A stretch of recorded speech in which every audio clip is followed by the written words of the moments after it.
भगवान राम भारत के डीएनए में बसते हैं, लेकिन हमारे ही देश में कुछ लोग ऐसे हैं जो हमेशा राम के अस्तित्व को नकारते रहे हैं। आप सब जानते हैं ये लोग, ये कौन है?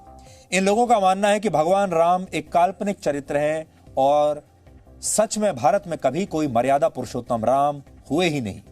लेकिन आज हम आपको एक ऐसे परिवार के लोगों से मिलवाना चाहते हैं जिनका यह दावा है कि वो भगवान राम के वंशज हैं। राजस्थान की राजधानी जयपुर को कुशवाहा राजवंश के महाराजा सवाई जयसिंह ने वर्ष 1727 में बसाया था और कहा जाता है कि कछवाहा क्षत्रिय भगवान राम के बड़े पुत्र कुश के वंशज हैं और इन्हीं के नाम पर इस राजवंश का नाम कछवाहा राजवंश पड़ा है। आज जब हम इस राजघराने की राजकुमारी दिया से मिलने पहुंचे तो हमें वहां कछवाहा क्षत्रियों की एक वंशावली मिली और यह वंशावली इस समय आपकी टीवी स्क्रीन पर है और इसकी एक कॉपी मेरे भी हाथ में है। इस वंशावली में 60 नंबर पर आपको राजा रघु का नाम दिखाई देगा। 61वें नंबर पर राजा अज का नाम लिखा है। 62 नंबर पर राजा दशरथ का नाम लिखा है और यह तो आप जानते ही हैं कि राजा दशरथ भगवान राम के पिता थे और 63वें नंबर पर श्री राम का नाम लिखा है और 64वें नंबर पर श्री राम के बड़े पुत्र कुश का नाम इसमें लिखा है और इसी वंशावली में 289वें नंबर पर राजा सवाई जयसिंह का नाम है जिन्होंने जयपुर शहर को बसाया था और इसलिए आज इस राजघराने को जयपुर राजघराना कहा जाता है। यह वंशावली हजारों वर्ष पुरानी है और कहा जाता है कि जयपुर राजघराने के लोग भगवान श्री राम की 309वीं पीढ़ी से संबंध रखते हैं। आज जब हमने जयपुर राजघराने की राजकुमारी दिया से बात की तो उन्होंने हमें इस संबंध में कई दिलचस्प जानकारियां दी। उन्होंने क्या कहा आप भी सुनिए। राम के जो वंशज हैं, जी हाँ, राम के वंशज, उनसे मिलवाएंगे आपको और राम की पूरी कहानी जब आप इस तरीके से देखेंगे, उसके तथ्य देखेंगे, उसके प्रमाण देखेंगे, तब आपको ये लगेगा और खास तौर पे उन लोगों को ये लगेगा कि अब तक जो ये बात कहते थे कि राम सिर्फ एक काल्पनिक नाम है, वो गलत सोचते थे। इस वक्त हमारे साथ जयपुर राजघराने से राजकुमारी दिया हैं हमारे साथ इस पर बातचीत करने के लिए। बहुत बहुत स्वागत है सबसे पहले तो आपका। राजकुमारी जी, ये बात बहुत कम लोग जानते हैं और जैसा मैंने कहा अभी कि राम, कई लोग ये कहते हैं कि सिर्फ एक कल्पना से भरा हुआ नाम है, राम सिर्फ एक काल्पनिक किरदार है और इससे ज़्यादा कुछ नहीं। और जब आपने वो वंशावली जिसका आपने जिक्र किया, वो चीज़ें जो आपने दिखाई, उसके आधार पे तो ये लगता ही नहीं, उसमें मैंने सारे नाम देखे, उस आधार पे आप अब तक बहुत सारी चीज़ें बहुत वोकल नहीं रही हैं इसको लेके। आज चूंकि ये दिन है कि ये बताने का कि आप राम के वंशज हैं, उसके बारे में बताइए। जी बिल्कुल, मैं तो बचपन से ही सुनती आई हूँ कि हम मतलब सभी को, हम पूरे परिवार को ये जानकारी थी कि हम लोग कुश के वंशज हैं जो राम जी के बेटे थे और हमारा जो जी बिल्कुल, और हमारा जो हमारी जो वंशावली वहीं से हम लोग निकले हैं और मेरे जो पिताजी थे वो 307वीं पीढ़ी थे और मैं 308 हूँ और उसका पूरा प्रमाण हमारे पास है और उससे रिलेटेड और भी बहुत सारे मैन्युस्क्रिप्ट्स और बहुत सारे ऐसे दस्तावेज भी हम लोगों के पास हैं और कुछ तो हमने, जैसे कुछ एक हमारे पास जो मैप था, जन्मभूमि का ही मैप था जो जयसिंह जी जो मेरे पूर्वज थे उस समय का जो मैप था, जो हम लोगों ने कोर्ट में भी पेश किया था, वो भी हमारे म्यूजियम में है और बिल्कुल बचपन से ही सुनती आई हूँ और बहुत गर्व है मुझे।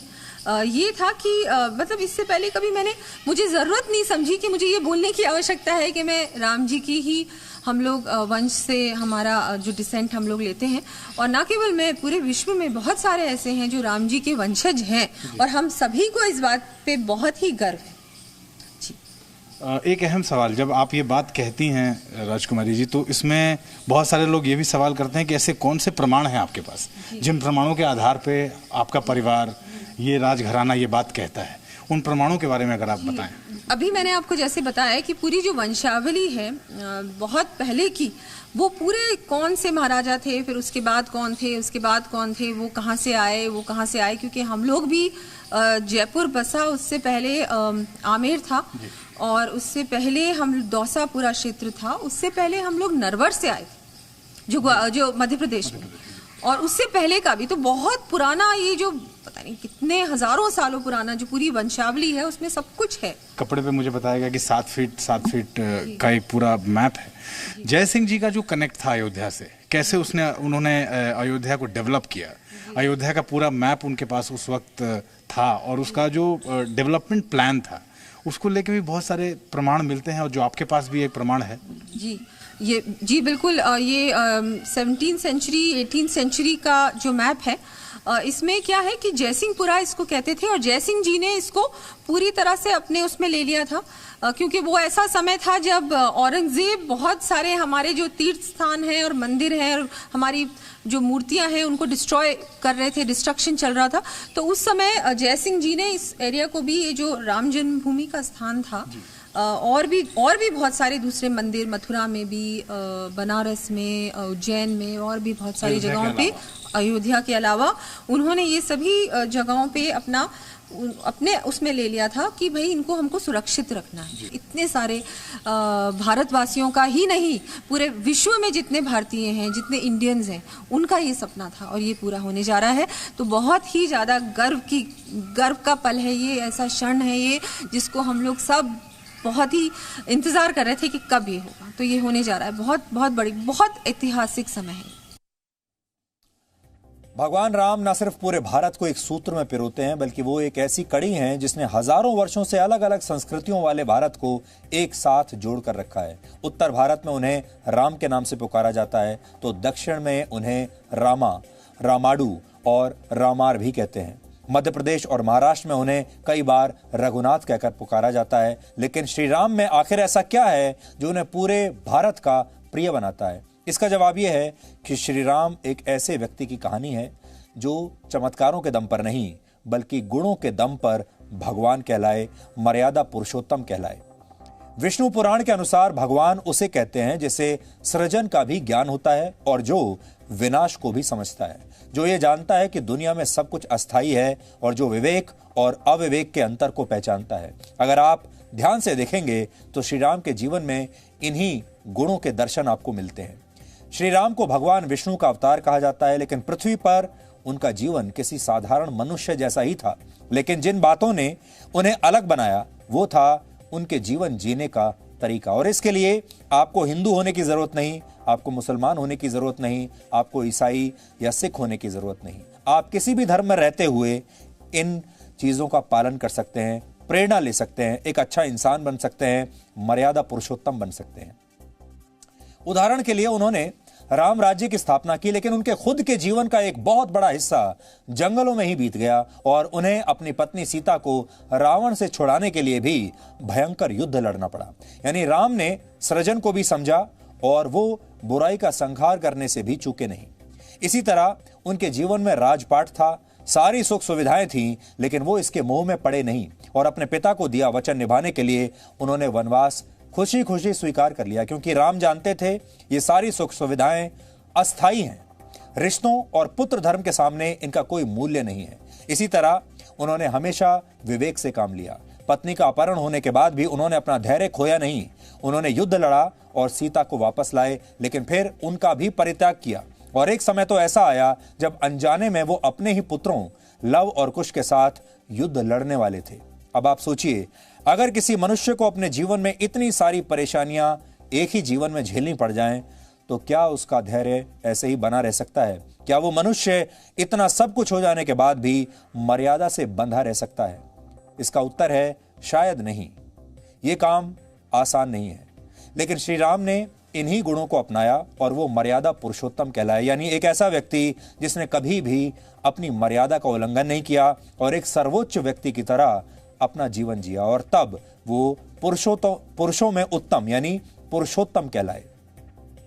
राम के ये सारे गुण ही उन्हें भगवान बनाते हैं और भारत में रहने वाला हर व्यक्ति अपना जीवन भी ऐसे ही जीना चाहता है, ऐसे ही आदर्शों का पालन करना चाहता है। और यही कारण है कि भगवान राम भारत की आत्मा में बसते हैं, भारत के डीएनए में बसते हैं। अपने इन्हीं गुणों की वजह से श्री राम अपने शत्रुओं का भी सम्मान करते थे और कहा जाता है कि जब उन्होंने रावण का वध किया तो उन्हें आजीवन इस बात का भी दुख बना रहा।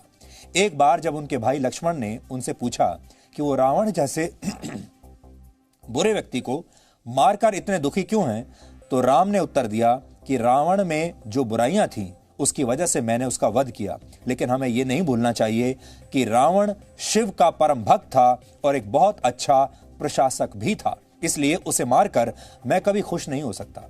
अब आप सोचिए, क्या आज के दौर में कोई ऐसा व्यक्ति आपको मिलेगा जो अपने शत्रु को हराने के बाद भी अपनी इस सफलता का प्रचार करने के बजाय उसकी मृत्यु पर दुख जताए?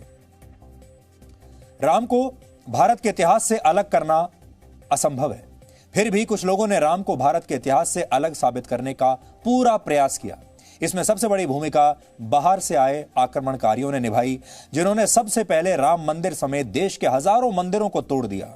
इसके बाद सैकड़ों वर्षों तक संघर्ष करने के बाद भारत आखिरकार आजाद हुआ, लेकिन तब उन्हीं आक्रमणकारियों के कुछ वैचारिक वंशजों ने इसे हिंदुओं और मुसलमानों के बीच विवाद का विषय बना दिया और फिर साल दर साल यह मामला कानूनी दांव पेच में उलझा रहा। और जब पिछले साल सुप्रीम कोर्ट ने सारे तथ्यों और प्रमाणों के आधार पर यह फैसला सुनाया कि अयोध्या में मंदिर ही था, तब जाकर राम मंदिर के निर्माण का यह इंतजार समाप्त हुआ। कल राम मंदिर के भूमि पूजन में सिर्फ 175 लोग शामिल होंगे। यह संख्या कम इसलिए है क्योंकि कोरोना वायरस के संक्रमण की वजह से सोशल डिस्टेंसिंग का पालन करना भी जरूरी है। लेकिन आप कल्पना कीजिए, अगर कोरोना वायरस ना होता तो इस कार्यक्रम में शामिल होने वाले लोगों की संख्या कितनी होती। संभव है कि तब शायद इस कार्यक्रम में लाखों लोग हिस्सा लेने के लिए अयोध्या आते, लेकिन पूरा देश सोशल डिस्टेंसिंग की मर्यादा का पालन कर रहा है और इसलिए लाखों लोग टेलीविजन पर भूमि पूजन की तस्वीरें देखकर इस ऐतिहासिक पल के गवाह बनेंगे और इसमें आपकी पूरी मदद करेगा जी न्यूज। कल सुबह 5 बजे से जी न्यूज इसकी लाइव कवरेज शुरू कर देगा और आप जी न्यूज के माध्यम से इस ऐतिहासिक पल के गवाह बन सकते हैं और आप नहीं, आपकी आने वाली पीढ़ियां भी इस दिन को याद रखेंगी। अमन जी, मैं आपको बयान नहीं कर सकता हूँ, शब्द नहीं है, इसीलिए जी नंबर 1 है। भगवान का दरबार आपने यहाँ लगाया है। जो यहाँ ना आ सके वो अपने घरों में दिए जला करके जी न्यूज के माध्यम से इन क्षणों के साक्षी हो सकेंगे। जो जी न्यूज ने जो सबको ये दिखाया, 182 देशों में जो दिखा रहे हैं, और आज तक ये कोई कवरेज ऐसी कर नहीं सका। और जो चीज आप बताते हैं वो सत्य बताते हैं। जी न्यूज ने जो राम मंदिर का मॉडल बनाया है वो बहुत ही अच्छा है, बहुत खूबसूरत है। सब लोग आ नहीं सकते अयोध्या, परंतु जी न्यूज ने उन लोगों के लिए वो व्यवस्था की है। मैं जी न्यूज की पूरी टीम को बहुत बहुत धन्यवाद, साधुवाद देता हूँ।